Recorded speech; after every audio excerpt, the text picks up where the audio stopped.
Muito boa tarde, que a paz do Senhor esteja conosco, que nós estejamos na paz de Deus. Muito bom estarmos juntos, uma felicidade persistirmos nos estudos antes das provas.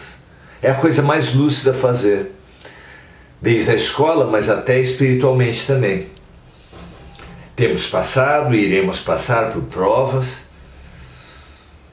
extremamente importantes. Tá faltando uma luz aqui. Aí. E sim, precisamos estudar, mas é claro que é uma escola diferente, a escola de Deus. Não é apenas discursiva, não é apenas teórica, não é apenas da palavra ou da manifestação exterior. A escola de Deus se baseia no interior dos seres. Muito bom estarmos juntos, muito bom praticarmos, vivenciarmos o estudo fundamental trazido por Deus. Entender as ferramentas constitutivas de tudo que existe, do universo, é uma tarefa complexa, leva a nossa compreensão ao limite do que podemos alcançar. Ainda que certamente haverão expositores mais capacitados cujo limite estará além do meu. O fato é que os itens, as forças, os fatores fundamentais da criação, segundo os Espíritos, são Deus, a matéria e o Espírito. É a trilogia fundante de toda a criação, de tudo que existe do universo. Nós hoje, até aqui, temos avançado dentro do que é possível, que não é muito, na natureza de Deus. Hoje, vamos nos concentrar em 3 perguntas do Livro dos Espíritos, do 2º capítulo, que fala sobre a matéria. A matéria que tem sido um limite, um foco e um limite do conhecimento da criatura humana.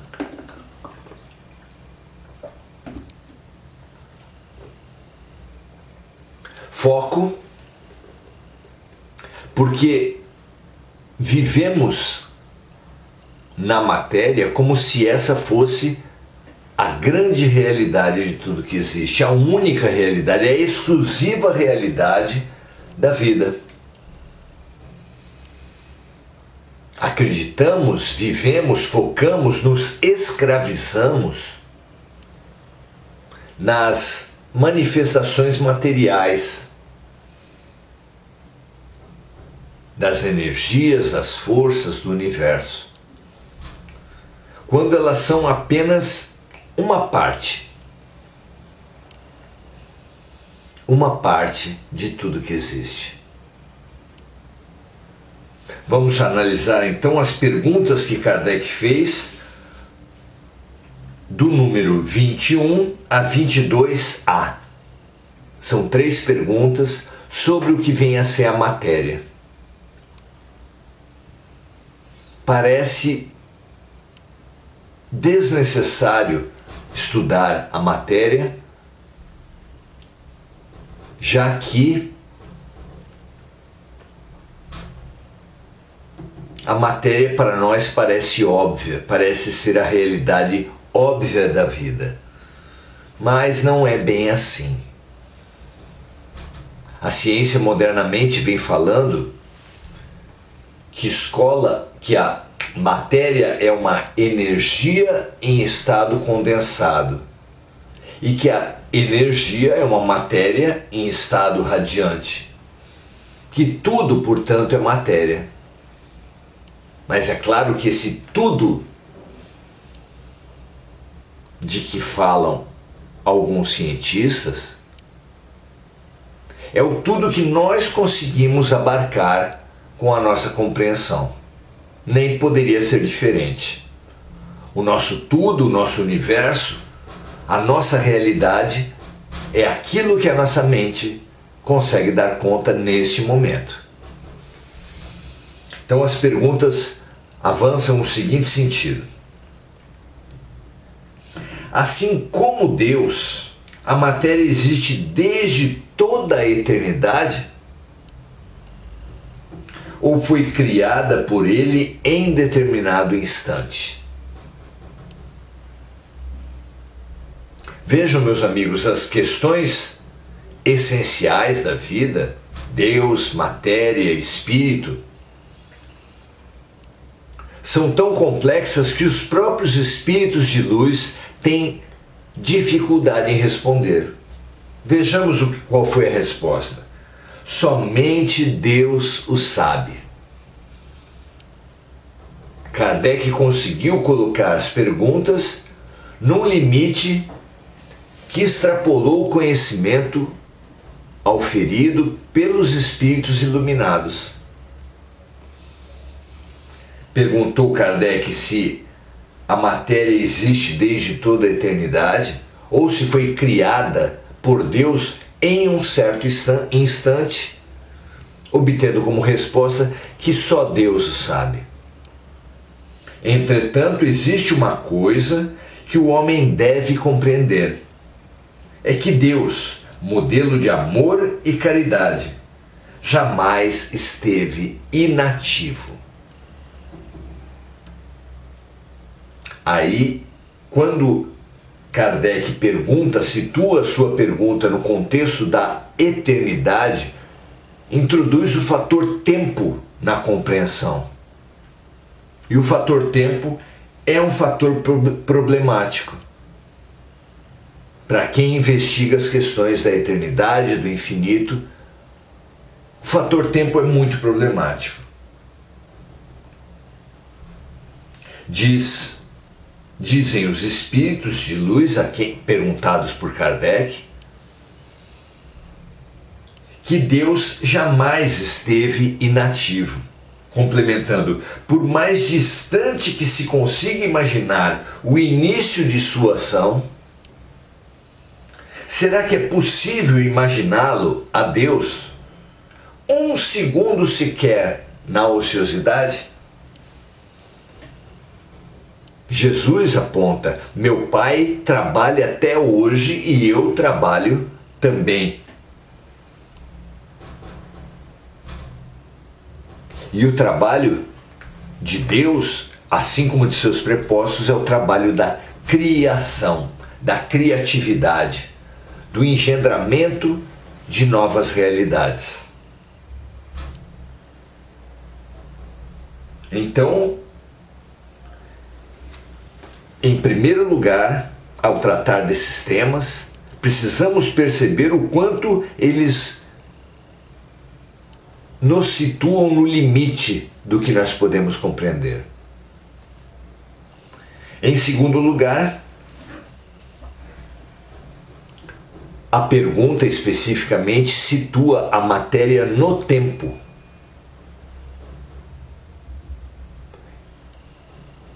Levando os espíritos a admitir que tal pergunta coloca o seu próprio saber no limite. Só Deus o sabe. Mas meu Pai trabalha até hoje e eu trabalho também, é a colocação de Jesus, sendo então impossível imaginar um instante, mesmo que recuemos demais na nossa reflexão, em que Deus não esteve ativo. E se Deus sempre, pelo menos até onde nós podemos alcançar, sempre esteve ativo, sempre houve matéria. Reconhecendo, porém, a precariedade de tal raciocínio, porque seria impossível que houvesse tido um momento em que não houve matéria nos universos, na criação. É possível imaginar, mas não afirmar. A pergunta 22 fala: geralmente define-se a matéria como sendo aquilo que tem extensão, que impressiona os sentidos, que é impenetrável. Essas definições estão exatas? Do ponto de vista dos homens, respondem os espíritos a Kardec, essas definições estão exatas, porque elas falam apenas do que conhecem. Porque os homens falam, eles falam daquilo que conhecem. Entretanto, a matéria existe em estados que ainda são desconhecidos para os homens. Por exemplo, ela pode ser tão etérea e sutil que não cause nenhuma impressão aos sentidos. Contudo, é sempre matéria, embora para os encarnados não o seja. Muito interessante, não é?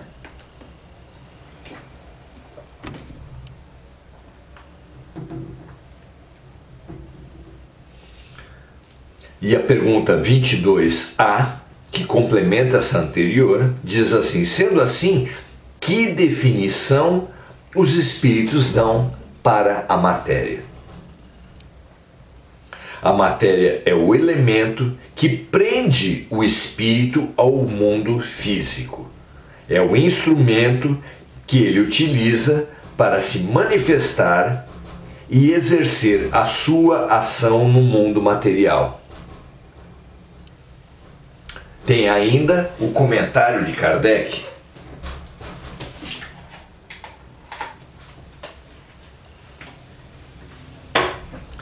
De acordo com essa ideia, pode-se dizer que a matéria é o elemento intermediário com a ajuda da qual o espírito se manifesta no mundo físico. Kardec faz uma proposição que é através da matéria que o espírito consegue se manifestar no corpo físico. Ah, mas os espíritos não se materializam, não se manifestam sem a matéria? Propriamente sem a matéria, não. Porque mesmo os corpos chamados corpos espirituais, já que nós não temos apenas o corpo físico, mas os corpos materiais, corpos espirituais também, mesmo os corpos espirituais, nós vamos estudar isso aqui no Livro dos Espíritos, eles também compreendem matéria, eles também são matéria. Os espíritos definem o corpo espiritual como semimaterial. Então aquilo que nós supomos exclusivamente espiritual é também material, a começar pelo nosso corpo espiritual. Muito interessante que a própria separação entre espírito e matéria, ela se torna questionável a partir da revelação dos espíritos. Quem nós somos? Corpo ou espírito? Não é interessante? Quando nós veremos mais tarde, quando os espíritos revelam que a nossa trajetória existencial vai do átomo ao arcanjo, quer dizer que toda criatura de Deus, mesmo os mais elevados, os arcanjos, já foram matéria. Que o espírito dorme na matéria, acorda no vegetal, se anima no animal, ganha consciência no hominal e fraternidade no angélico. Qual a diferença, então? Qual o limite do que vem a ser material ou espiritual? A começar pelos nossos corpos, pelas nossas vidas.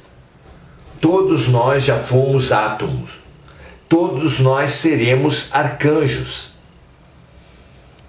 Portanto, a divisão entre princípio espiritual e princípio material, ela é mais didática do que real.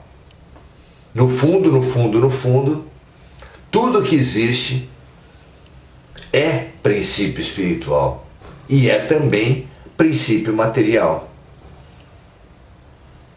Muito desafiador entender a vida dessa forma,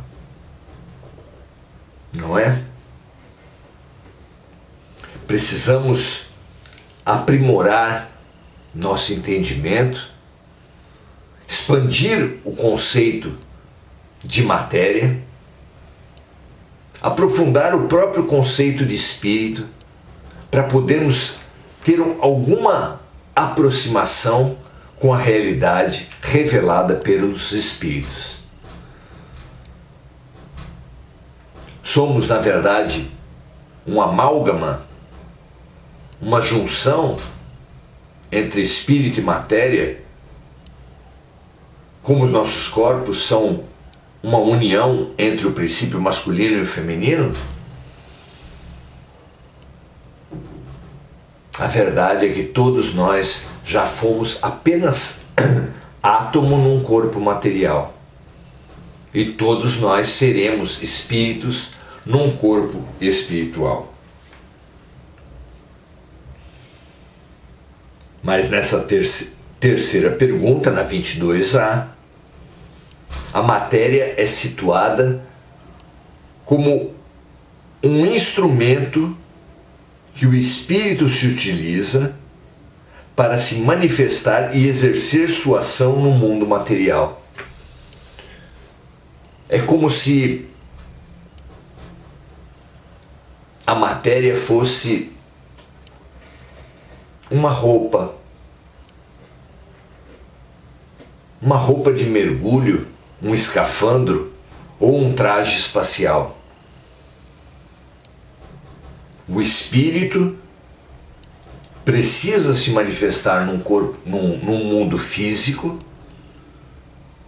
e para isso, para poder interagir, se relacionar, se manifestar num mundo físico, ele adota, ele se aproxima, ele agrega matéria. Ele agrega matéria através do corpo material. E assim passa a sentir as coisas que existem, passa a se relacionar com os seres da criação.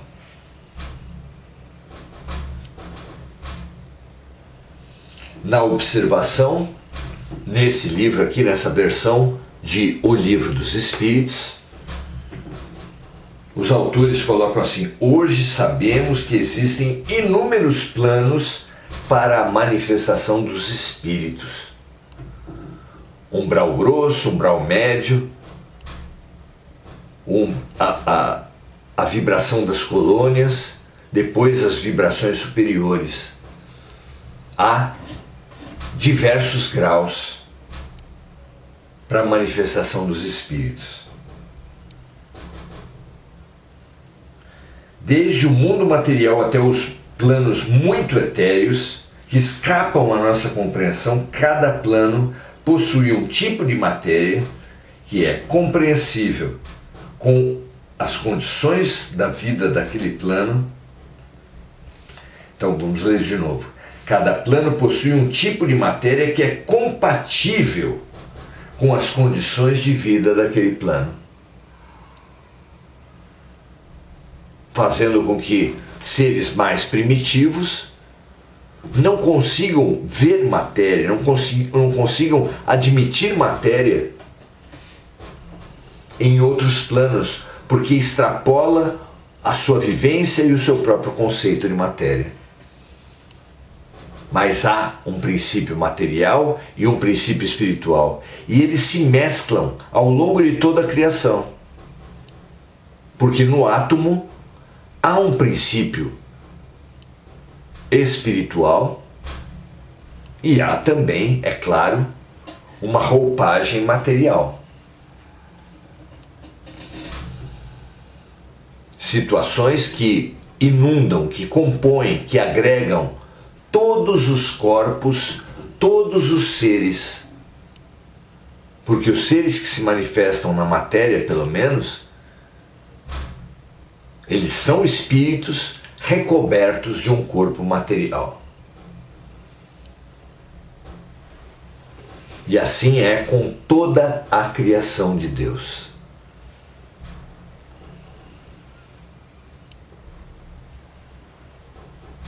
O estudo moderno da matéria faz questionar até se existe a ideia antiga da matéria que nós acreditávamos.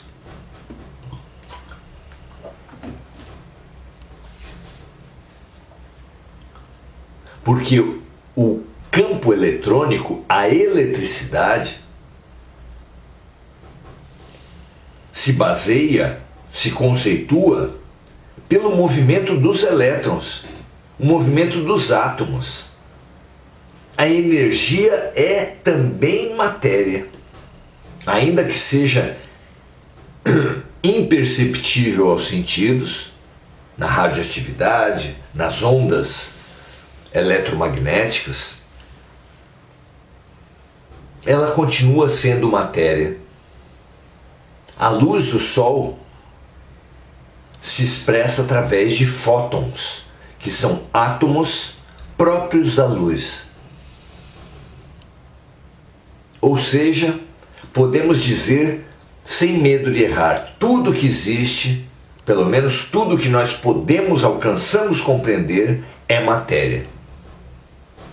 Mas, como veremos nas questões seguintes, tudo também que existe é espírito. Porque Deus é espírito e matéria. E tudo que existe, tudo que é criado por Deus, tudo que é criação, é, como Deus, também espírito e matéria. É, pelo menos até aí, que nós conseguimos alcançar. E é muito precioso perceber essa binariedade, esses dois princípios, matéria e espírito, agindo em tudo, todas as criaturas, em todos os fenômenos, em todas as relações, humanas, animais, vegetais ou minerais. Claro que a evolução, nos dando um novo sentido, nos dará condições de abarcar parcelas maiores da realidade. Mas, por enquanto, é fundamental compreendermos que essas cisões, esses dogmatismos, essas exclusões mútuas que existem entre ciência e religião, matéria e espírito, elas são muito frágeis. Que na tarefa fundamental do autoconhecimento, de entendermos quem somos, precisamos sim ir para além do conceito da matéria tradicional.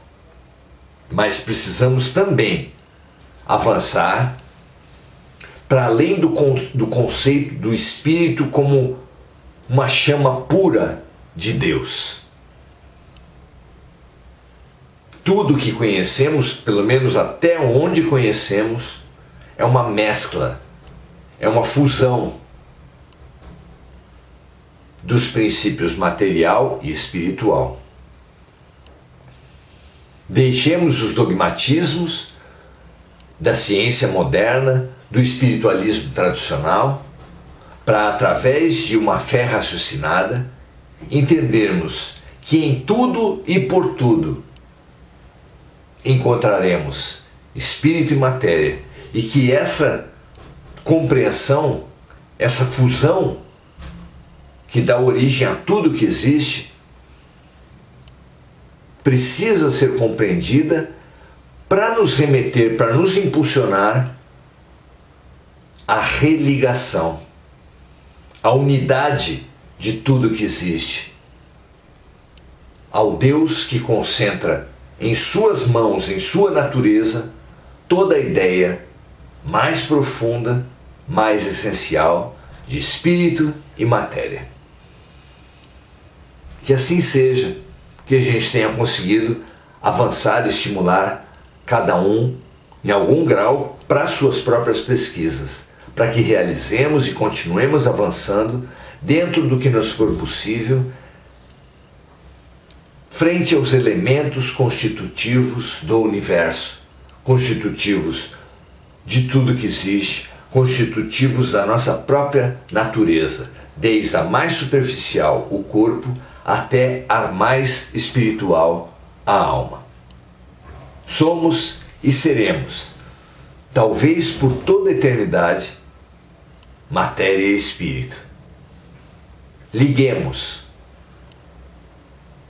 neguemos o conflito, a separatividade, a superficialidade, porque é assim, na profundidade, que nós encontraremos a unidade de tudo que existe. Um grande abraço, um prazer termos avançado até onde pudermos nesse tema. Continuaremos os nossos estudos nas próximas perguntas, estudando a outra polaridade. O que é o espírito, afinal de contas? Não é? Grande abraço, muito prazer em aprendermos juntos, que a gente continue e persista, porque aquele que perseverar no bem até o fim será salvo. Grande abraço, até a próxima, ótimo final de semana para todos.